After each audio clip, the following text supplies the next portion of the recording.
Hopefully the no bet one is in the audience. Well, you know what I mean. Meet Jacob Azerrad, Ph.D. Dr. Azerrad is a clinical psychologist who has some rather critical things to say about psychology, which may or may not get you into the next convention, duly authorized. Also here are two real live mothers, so we're not only going to talk theory here. Joyce Conley, you are a patient of Dr. Azerrad. Yes, I am. But you're a patient of his because of the fact that you have children with whom you occasionally find yourself in conflict. Am I doing it? Right, right. Dr. Azerrad's been a big help with my kids. Can you just briefly set us up? What's bugging you at home? Oh, everything. The homework, discipline, defiance. Your boys are how old? They're 11, 9, and 8. Yeah. And we've even had a problem with a little lifting of money around the house. You had some theft, probably. We had some. That Yes, scares we you to did. death, doesn't it? Yes, it did at the time. It doesn't anymore. Why? Why aren't you frightened about it now? Most parents think they've got Al Capone in the house when that's happening. Oh, no, it doesn't occur anymore. We handled it with behavioral You did. help. You didn't, but Dr. Azerrad did not see your children. No, he didn't. No, children don't even know that we're being helped. They don't know that they're being helped by Dr. Azerrad. I know this is, I know it's complicated, but what are some of the things you learned? I mean, what are you bringing out of this professional experience you're having with the doctor? Children need an awful lot of positive reinforcement, not so much the negative. And by working on their good points, and they do have them, sometimes you have to really look deep. Right. They do have them. And you build on the positive aspects of your child. That sounds so Girl Scout cookie It sweet. sounds so simple, and it works. Could you give us an example of where you thought you were especially creative in giving a positive stroke to your child? Well, one of my children is short for his age. I don't know if anyone has that problem. A boy, His yeah. younger brother is taller than he is. And this is at the same time we're having a problem with him taking things around the house. What he was doing was taking loose change or household money and being a big spender with all his friends. He would go and say, it's on me, you know, cookies, this, candy at the store. So he's a high roller at age what? At age 9, you know, he was a big shot. Right. At the same time, he would ask me questions like, Mom, have I already grown too much to be a midget? And, you know, it kind of hit us, and we kind of made the connection that maybe he was taking things because he felt that he wasn't grown up, and this was making him feel bigger. Yeah. So I mentioned it to Dr. Azerrad, and we had some positive things that we drew up between us. And I can be specific on that. Sure. I think basically the feeling that I had was the problem had to do with his feeling not grown up, not like a big enough boy, okay? Surely I think it's a fantastic thing that he wants to feel more grown up and more his own person and more like an adult. That's fantastic, but we have to teach him to feel that way and to feel good about himself for the appropriate kinds of behaviors, not taking money that's loose money that's around the house.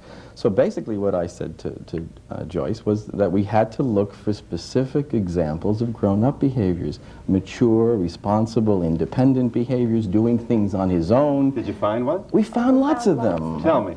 lots of them. He would go downstairs to play and on his own bring up a basket of laundry and start folding it for me. You're kidding. No, no. God, this child belongs in the Hall of Fame. Really? Okay, and so now you had to be careful not to be patronizing, I presume. Oh, really? You don't overdo it. A couple of times a week I would take him aside and tell him, that was really terrific. You know, you're really growing up. You helped me around the house, or you cut your meat well tonight without any help from me, and I'm really proud of you. You're But you don't up. make it a three-ring circus with the, that's a very important point, isn't it? What's important is that what you do is you do it in private, and what you do is you don't just say you're acting grown up today. That doesn't tell him terribly much. What you do is you take him aside in private, and you tell him very specifically what he did, maybe 3 or 4 hours earlier. Mm-hmm. And you say, you know, I saw you this afternoon, you did this, this, and this, or you folded the clothing, or you cut your own meat, or maybe you were at your friend's house, and you knew you were going to be late, and you called up to tell me that you were going to be late. Hey, you know, that's very responsible. Yeah. That's thinking of me. I'm proud of that. That means to me that you're growing up. And what are you going to say to those viewers watching? Here we go again with more of those liberal eggheads coming in to talk about positive reinforcement. What we need more in this country is discipline, and that's the problem with America. Let me We've got tell you too many what- kids going off doing what they want, and too many parents worried about damaging their... We also need discipline. We also need setting limits. There's no doubt that we need that as well. But what I'm basically saying is that what you have to do is you have to start looking for the quiet behaviors, the behaviors that don't make noise. You mentioned there was some comment here before the show went on, and we were talking about some of the problems that the audience may have been experiencing, and one of the comments had to do with sibling rivalry, okay? Yeah.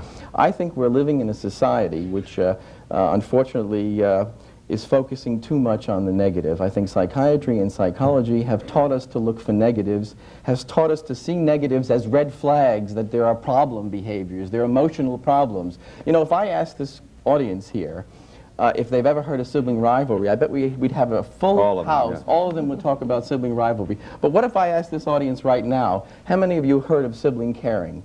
How many of you have heard of the term sibling caring? And I bet we have very, very few. And your point is what? That Well, the point is that your labels determine in large part what you see.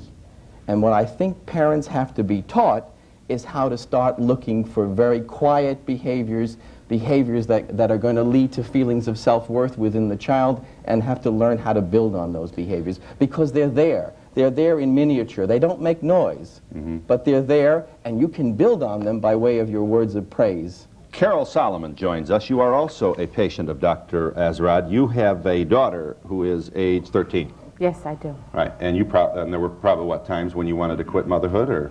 Right. Right. What was going on? Well, I was divorced and remarried. And after I remarried, my daughter wasn't quite sure where she fit in, or she was threatened by a love of sharing my love with another man. And one day she asked me a question, a very simple question. It happened to be at dinner time, which is a high-strung time. And she said to me, and I also had another child shortly after I was married. She said to me, if we were all in a boat, my sister and my husband and I were in a boat, and we were all going to drown. You could only save one of us. Which one would you save? And immediately I thought, oh my God, my daughter doesn't feel loved, and she's threatened by How that. old was she when she asked you that? 10. Okay? And I really thought that I had a problem here. I'm doing something wrong, and I got very emotionally involved and really overreacted to the question. When I had discussed this with Dr. Azerrad and had some understanding that it wasn't the question, it was kind of the situation, the 5 o'clock supper time, the tension time. Perhaps the baby was crying at the time.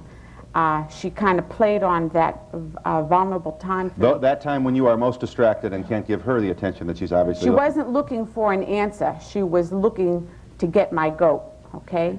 in other words, she's giving you an impossible moral dilemma then. Right.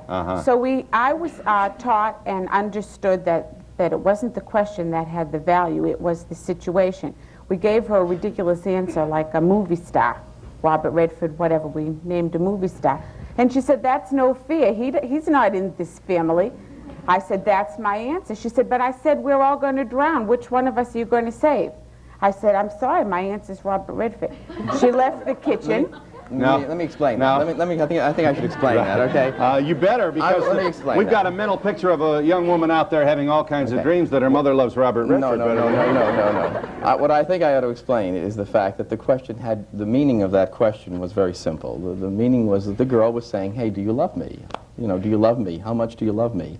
And what I but basically... it's more than that, isn't it, yes, Doctor, to give you that is. kind of moral, the impossible? No, I think what she's saying is, you know, I want you to tell me that you do in fact love me. And what I taught Mrs. Solomon, okay, was that the time to give your love is at other times, just when she's just there for nothing, just because she's there. And I taught her how to give her love just for nothing. I taught her how to give love for maybe mature behaviors, for thoughtful, sensitive, caring behaviors. I guess what I'm saying is the world out there is a beautiful world. There are a lot of things that are very, very positive. There are a lot of satisfactions out in that world. Yes. And as I see it, the parents' responsibility is to put their children in touch with those satisfactions. And one way of putting your child in touch with the many satisfactions that world has to offer is by giving them behaviors, by teaching them behaviors like friend behaviors, caring behaviors toward other people, teaching them thirstful learning behaviors, teaching them mature, responsible behaviors so they can function on their own. The more they learn these behaviors, then the more they're going to get the rewards that our society provides for those behaviors. Would you and the more... I'm sorry. Go on, it's okay. I just want to get line 4. Thanks. Is the caller there? Yes. All right, let's see if we can apply some of these. Sure. Yes, ma'am. Okay. I was wondering, I have a 14-year-old son who's beginning his first relationship with a girlfriend. And I guess I'm not ready for it. I'm getting a little concerned, and I find myself having difficulty letting him go. Could you... Well, he's not getting married this weekend. No, he's not. But, you know, he has a long road to go, and I want him to pace himself a little bit. Well, how old is the girl? She's 13. It's just that it's one-on-one, and they want to spend a lot of time together, and so I'm having a little trouble in my own mind setting up some guidelines for time they can spend on the phone and time together. Can you give me some suggestions? Do you have any wisdom on this? Have you had this? No, not yet. All right, no. Mine are too young. Yeah. Well, it's a very, I'm not sure it necessarily is in sync with what you were saying before, but why don't you give us some free advice here? Well, I think what the mother is basically saying is that she's a little bit concerned about her son growing up too quickly, and I think she might be able to set. It's hard to deal with that. You know, I'm sure it's a very complicated problem, or there are a lot of things here that I'd like to ask her questions about in order to give her a good answer. But I really is it. Go ahead. You can ask. What the heck? Ask her. What do you want to know? Yeah. Well, what kinds of things is he doing? I mean, how much time is he spending with this girl? Well, we're only allowing him to be over at her house like once a week, but if he were let to go by himself, she would call almost every day and invite him over. Yeah. Well, obviously he has other responsibilities. He has responsibilities in terms of doing his homework. Sure. He has responsibilities in terms of doing, you know, what were you saying? Well, chances. You have to consider the source here. I think you're projecting an adult mentality onto this thing. Oh, I think I am too.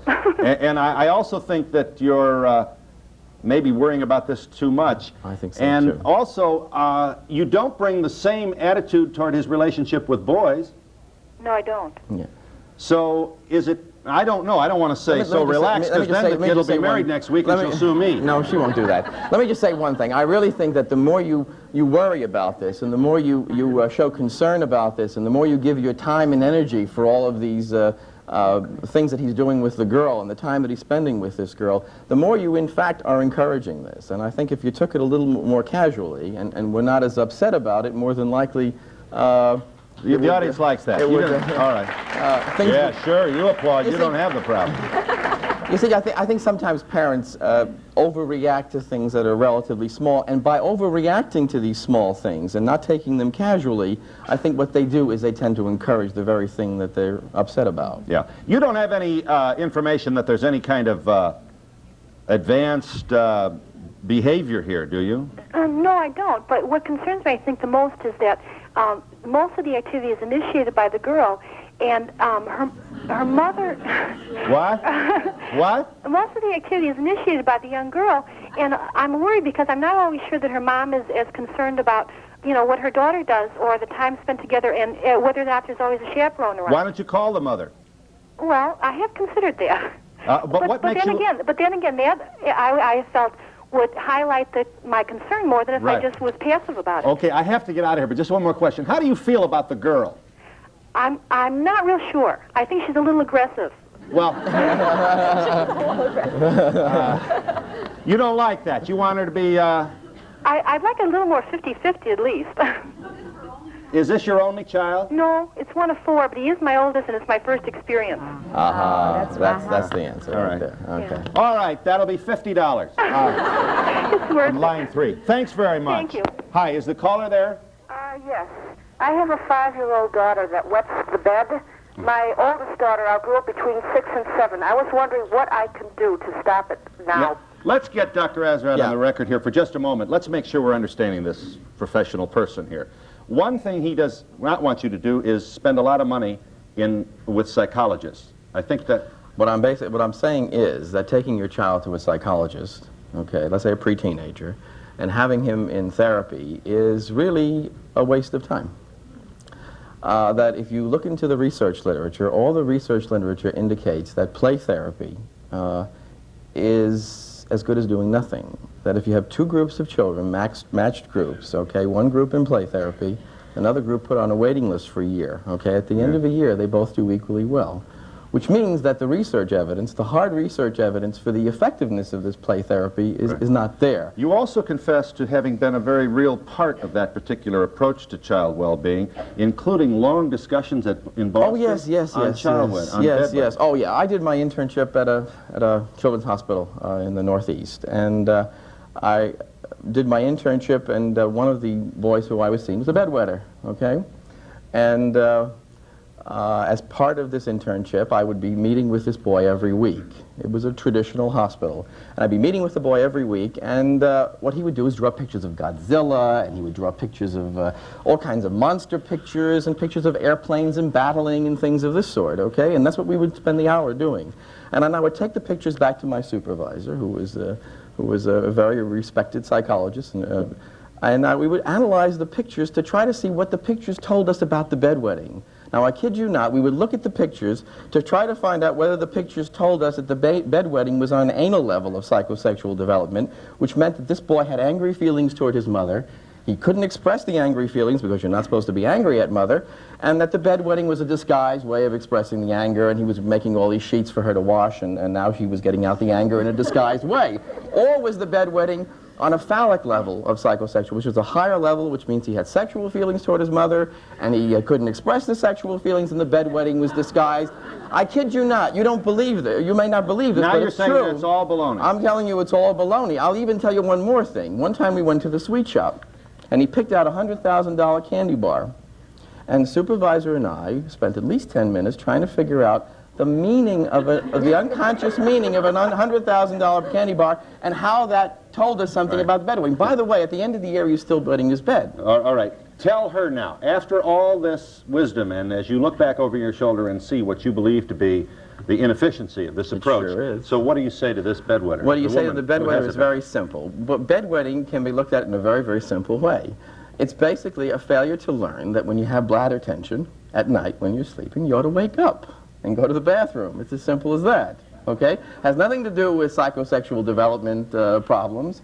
It has everything to do with a failure to learn a certain kind of response. And all this lady has to do is buy a pad, which she puts on the bed. When the first drop of urine hits the pad, a buzzer rings, the boy wakes up, goes to the bathroom. If that's done often enough, eventually within a month or so, there's no more bedwetting problem. And when he's 24 years old, every time a bell goes off, he'll wet his pants. No, you see, that's the... you see, let me tell you something. It's that kind of thinking. All right, okay. That's really not very... I hate to say it, but I think... How do you feel about that hardware? You know, they sell it. They sell this thing at Sears all over. You can buy the... How do you feel about that idea? Caller? I don't know. I've thought about it, but I didn't know if I should invest. I mean, you hear so many theories about maybe their parent did it when they were young, or maybe there's a disease or something. Do you take any comfort in the doctor's statement that there is no real complicated Freudian energy working here? Yes, I was always worried maybe I'm doing something or feeding them wrong so they would wet the bed. Let me tell you something. Let me tell you. Can I say, may I? Sure. Okay. Back in the late 1600s, I'll be very brief. That's very difficult for me, actually. Back in the late 1600s, okay, when people behaved in ways which were inappropriate, the feeling was that they were possessed by demons, that there were little demons within them that were making them behave badly, okay? In 1982, we have a new demon. It's called an emotional problem, that there's something within the child that has to be let out. No longer demons. We wouldn't talk about demons. We're too sophisticated. But now we talk about emotional problems that have to be let out, talked out, played out.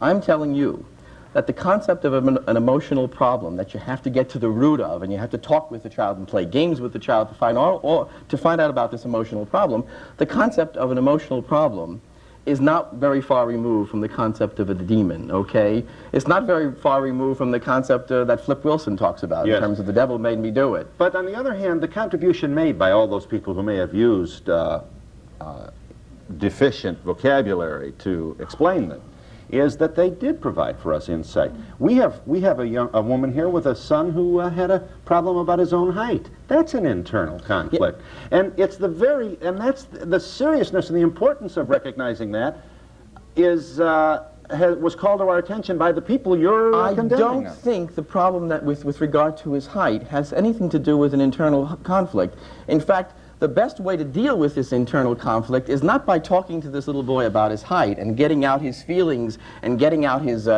discomfort because he feels short. The best way to deal with this boy is to make him feel big in other ways.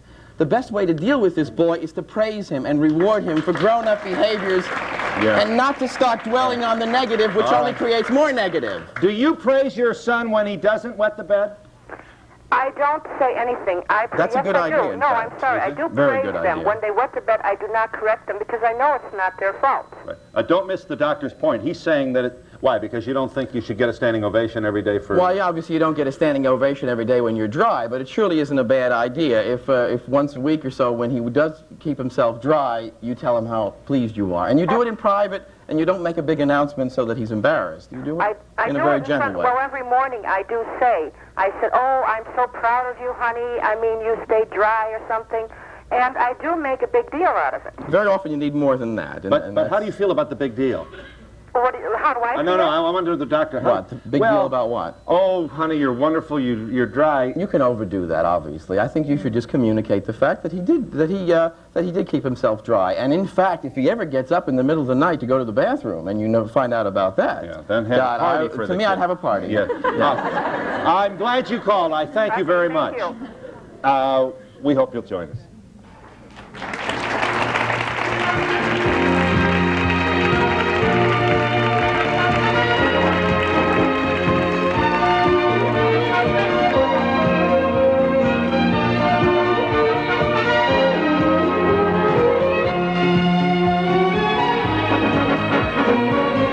We've been joined by Lisa Robbins, who is Carol Solomon's daughter.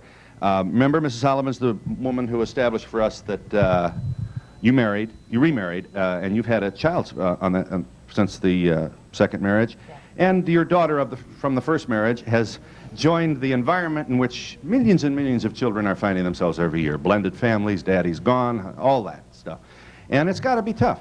Yes, it is. Lisa, what can you enlighten us here about your own feelings about your mom, or what have you learned as a result of the kinds of things that your mom has brought to your relationship after having seen the doctor?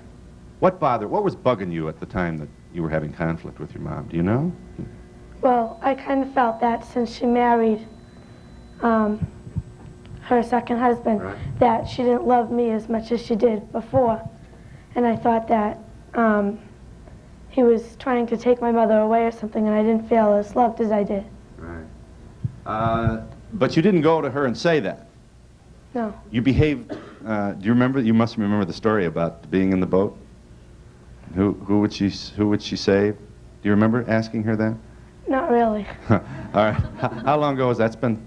That was about 3.5 years ago. Yeah. Now your relationship has changed, has it, Lisa? I mean, you're more comfortable with your mom? Yeah. Yeah. A little. She never had any big behavior problems, did she? We had the typical, you have a new baby in the house, and so there's a little resentment. First, we have to get used to a new husband. Then we had a baby in the house a few years later.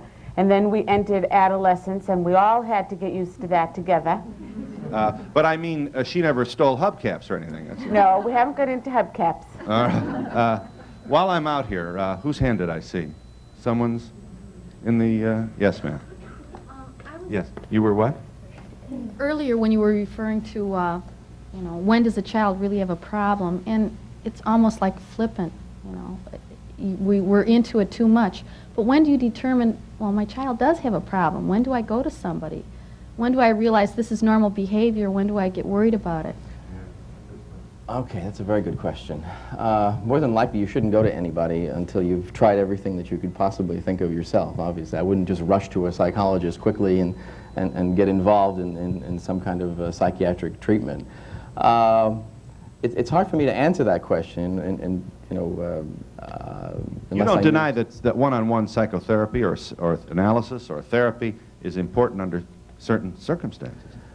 In terms of children, in terms of taking your child to a therapist to talk out a problem, I totally deny its worth. Okay, I'm not saying that once in a while it might not be helpful. I'm not saying there aren't psychologists who can't help children. But I think basically that one of the rules of traditional psychotherapy and play therapy is that the parents are always seen by someone else. The parents are always seen. And if there are positive changes, my feelings are that the positive changes on that child occur more because of the parents being seen and the parents being given direction as to how they can help the child than by way of the involvement with the child directly. I'd like to just make a comment here. I had worked with a psychiatrist for 2 years before I had met Dr. Azerrad. We had spent thousands of dollars playing checkers, playing games, pounding clay, and when I would meet with the psychiatrist, I would get sort of stalled, and then I would insist on an appointment for an evaluation, be brought up to date what's going on. And all I was told was that you're divorced and there was no father in the house. The only thing I got out of, except thousands of dollars less, and 2 years later, was that you are a divorced parent. My question is in relation to when you talk about sending a child to a psychologist, what age level are you talking about? Play therapy is a very young age. Well, I'm talking about the pre-teenager, okay? When you see, usually children are very against being taken to a psychologist. Usually it's the rare child who says, help me, I've got a problem, please take me to a psychologist. Usually children are there because they're dragged there by their parents, and they're not even sure why they're there. Let me just, is the caller there? Yeah. Go ahead. Yes. I want to go to the other extreme, where there can be problems, too. How does a parent who has a 15-year-old son and a 9-year-old daughter, both responsible, caring, and straight, A students in school, take the criticism of their peer pressure group and of parents' resentment towards me because I don't have any problems? They cook, they clean house, they do laundry. Yeah. It sounds like you're a great parent. You're doing a great job. I mean, I have never in 15 years had one problem. And you know why? I'd love to ask you why, because I suspect you're doing a lot of things that I talk about in my book. I talk a lot. Well, I bet you do an awful lot of praising, too. I bet you tell your children... I certainly do. Okay. But still there is a problem with other parents' resentment. How does that... I am very disciplined also. Yeah, hang on. What do the other parents do that indicates to you their disapproval? Oh, they will say things, why don't your son do this like my son does? Or why doesn't your daughter get to go where my daughter goes? Or why can't she be involved because she has responsibilities at home to do? She must have some fun too, which they do both have. They're suggesting that you're too strict? Yes. Are you strict? Yes. How old's your oldest? 15. 15? Yes. What? Also an athlete? Yeah. So, is your oldest a male? yes. Can he go out on Saturday night to the movies? No. He can't go out at all? No. Oh, he can go out to parties supervised by parents. Right. And what time does he have to be home? 11 o'clock, which is curfew. Yes, and he's never violated that. No, sir. Do your kids tell you how they feel? Do you have a good communication with them? Absolutely. They tell me not only how they feel, but how they feel about everyone else. You want to talk to her? She's the perfect mother. All right. What? Yeah, the audience thinks you're terrific, and they don't want... Did you spank your children? Yes, I did. When did you stop spanking them? About 3, and I also started disciplining at about 6 months. It sounds... Yeah. No, it sounds as though that she has a very warm and caring relationship between herself and her children, that the children really must feel very positively toward her in order to respect some of these... Wait. Hang on a minute. We've got a question for you back here. Can you hear us? Caller? Yes, I can. Okay, you want to stand for just a second? I would just like to hear from this lady in 10 years. And, if things are still going beautifully, then congratulations. And I think that's... But are you a little suspicious about the perfection? I am. I think it sounds very rigid, very inflexible. That's what she... Inflexible? Inflexible. What do you mean by inflexible? Well, I mean, if you're this 11 o'clock curfew, he's always in. He doesn't go to the movies on Saturday night? No, he doesn't. A 15-year-old... Why should he? Gee, there's a lot of very good movies. Well, I'm sure there is, but he would rather play football. It's his choice. Yeah. She's kind of reflecting the questions you're getting, the attitude you're getting from your neighbors. But it's his choice. he has a choice of his fun. Yeah. We sit down and say, okay, here are 3 things. What would you like to do? All right. Again, 10 years, if it's still going great. Could he grow his hair long? It's pretty long, but not real long. You don't want it down to his shoulders. No. If he But wanted neither to. does he. What? But neither does he. All right, if he wanted to, would that be all right? No. Is he what? Is he afraid of his mother and father? They want to know if your children are afraid of you. Absolutely not. Oh, wait a minute, hang on. You want to stand? I said, what's wrong with him, with this mother being a disciplinarian? I mean, she's the mother of the house, she's the parent, and they have to obey her. She doesn't have to say to the kids, well, you can if you want to, but I am saying that he's only 15 years old and he has to listen to his mom. And as he gets older, obviously, he will be given more and more freedoms to do things on his own Absolutely. and to have fewer and fewer That's restrictions. the whole ball game. Right. I have to break. One more question. I don't mean to beat this in the head, but we're trying to find out other people's attitudes and so on. When will it? Jealous. All right. When would it be all right for him to choose a length of hair with which you may disagree? When he feels that he wants it, we will sit and talk about it. There will be pros and But cons. when can he go against you? Pardon me? When can he make a decision that you don't agree with? He has made decisions I don't agree with, but he will not do it because we've talked about it, and he understands why he doesn't do it. Okay. All right. I got That's a break. okay. We'll be Yeah. back in just a minute. Yeah. Scott is...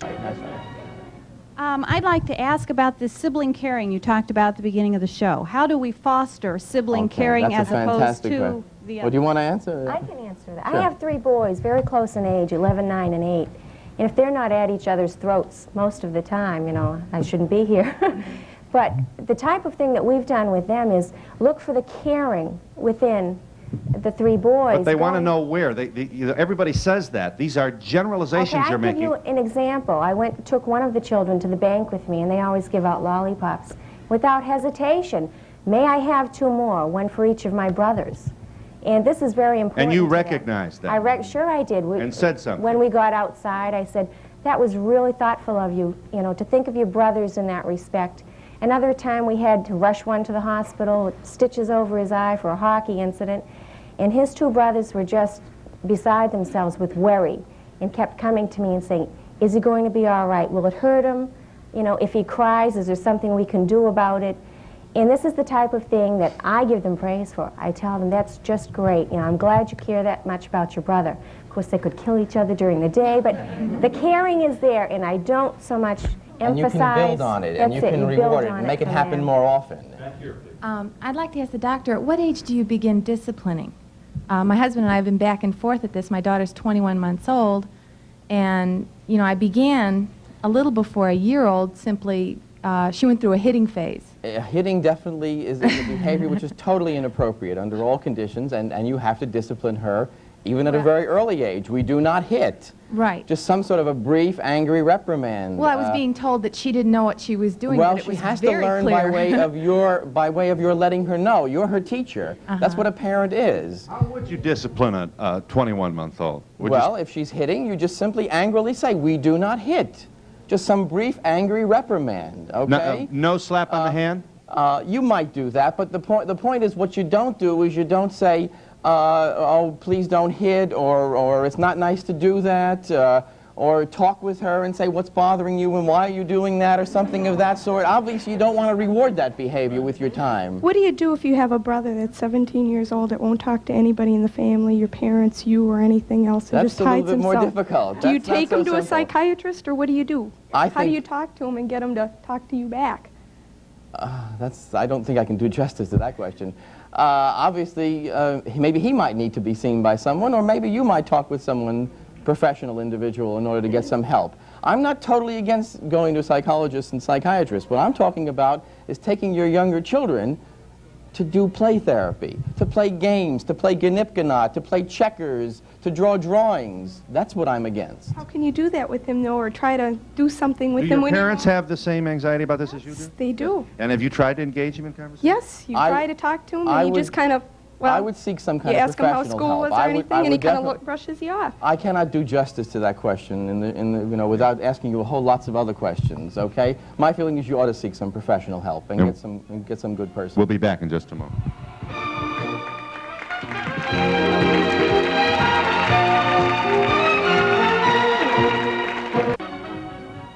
You've made a good case on why you don't want to drag a child into a psychiatrist's office and hand him or her a lump of clay or start analyzing him, but I still don't see why you refuse to bring the child in for at least a discussion or a short talk. You're assuming a certain level of awareness and sensitivity on the parent's part. I see nothing wrong with seeing the child once or twice to talk with the child and see if the child can share with you some of their feelings. And if they're hurting, I surely would like the child to be able to share that with you, and I do that from time to time. What I'm saying basically is that you don't want to have that child coming week after week after week, and I would see that as terribly non-productive. Because surely sometimes you can see a lot of problems with the parent.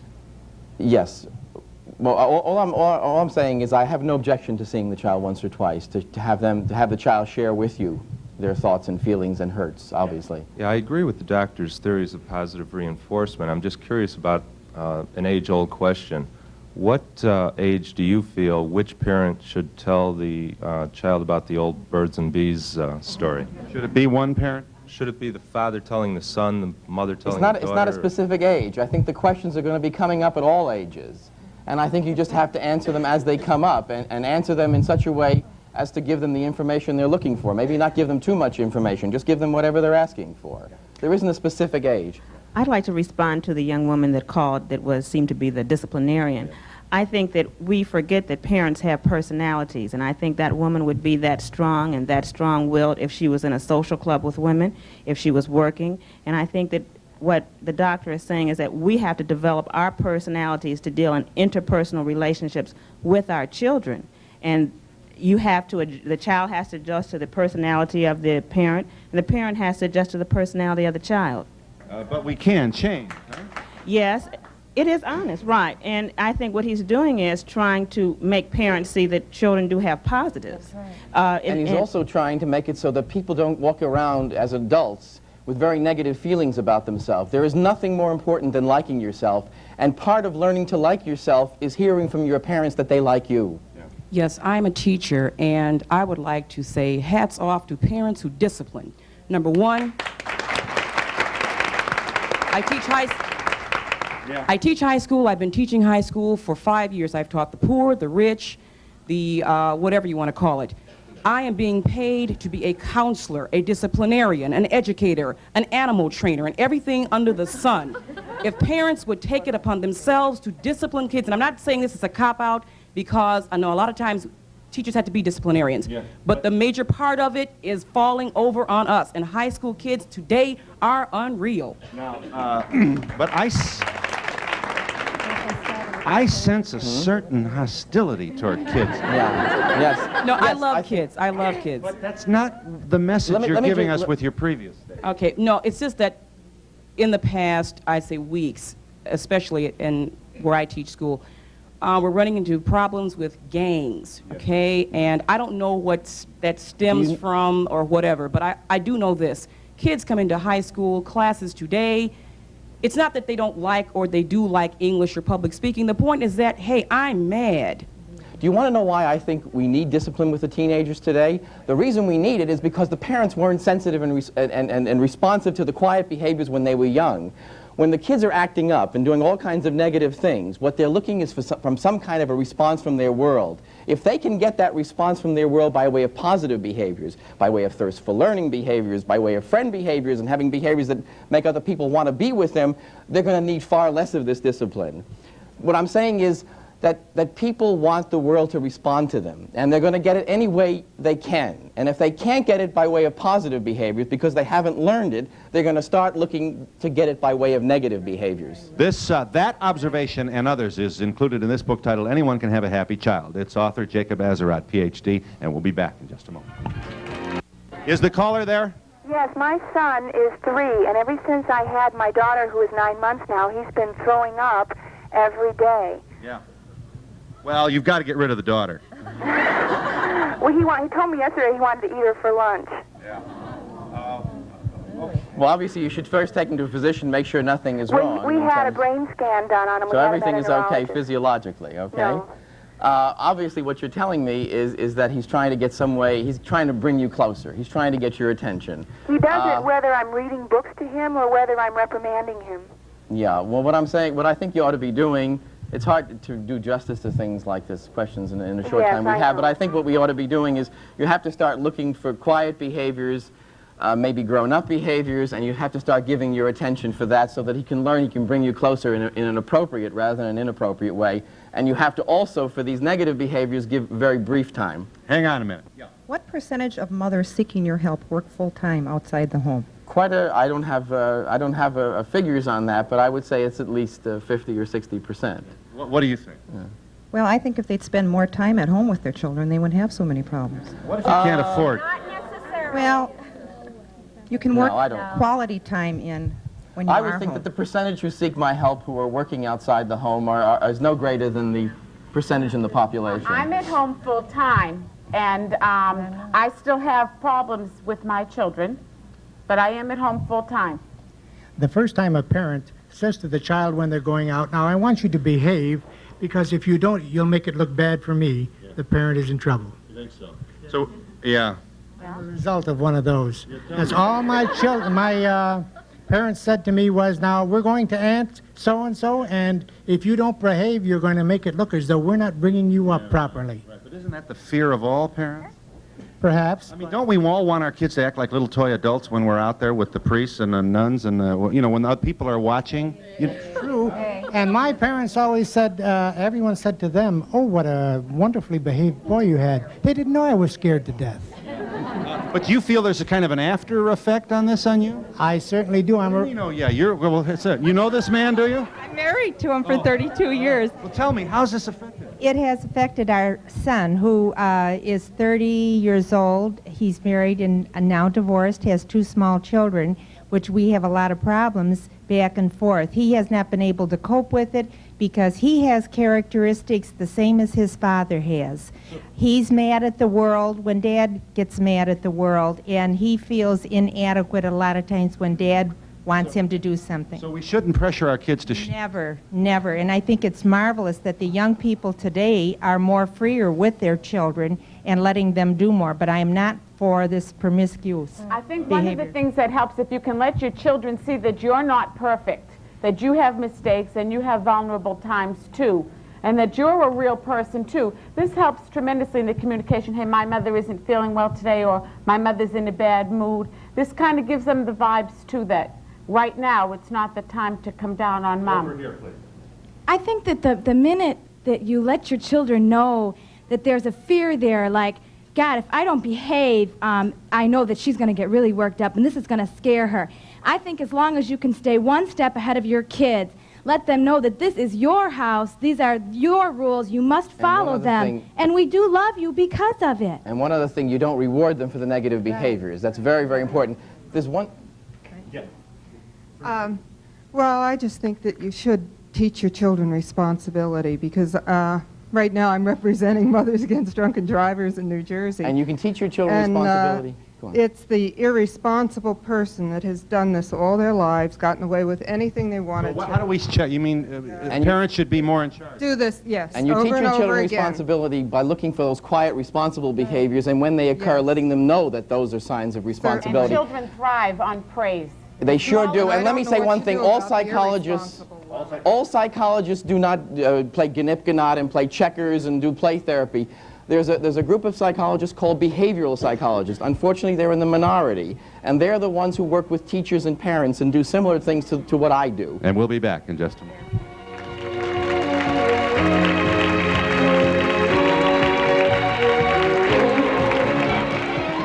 The book is titled Anyone Can Have a Happy Child. You know, it's in paperback. Shouldn't this be a part of everybody's library? And no, he's not demanding you agree with everything he says, but get other books as well. Before you said that the children do not cry out for, take me to the psychologist, I have a problem. they don't say that specifically, but the negative behaviors say that. And if we're sensitive as parents, we can pick I up on agree that with you. and The turn negative around with the behaviors do in positive. fact say that, and I think the best way to help your child is for you to be your child's therapist within the home. I agree. Not by dragging him to a psychologist week after week to play games. Yes. If you can make the change. Time's running out. We'll try It's to great. Yes, ma'am. Do you find any difference between like behavior problems with children who go to parochial schools and children who go to private schools? I really don't have any data on that. I really couldn't tell you. Children Children are children. Services provided and promotional fees paid by the father.